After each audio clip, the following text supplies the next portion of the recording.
Big boss मराठीच्या घरात सुरू झाला नॉमिनेशन टास्क। मगरीच्या तोंडात सदस्यांचे फोटो टाकून सदस्यांना नॉमिनेट करायचं आहे। दुसऱ्या सदस्यांच्या गळ्यात असणार दुसऱ्या सदस्यांचा फोटो आणि जो सदस्य मगरीच्या तोंडात त्या सदस्याचा फोटो टाकेल तो सदस्य नॉमिनेट होईल। तर याच नॉमिनेशन टास्कमध्ये प्रभू आणि सागर कारंडेमध्ये झालं जोरदार भांडण।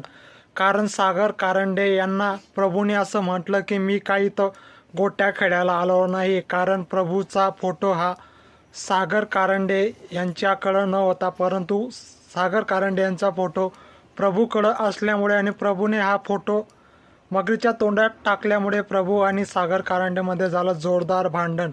या भांडणानंतर सागर कारंडेने प्रभूला असं सांगितलं की मी इथं ये, तुझं काहीही बोलशील ते ऐकून घ्यायला मी काय तयार नाही। अशा प्रकारे दोघांमध्ये झाले भांडणं। तुमच्या मते याच्यात कोणता सदस्याची चूक आहे? कमेंट करून नक्कीच सांगा।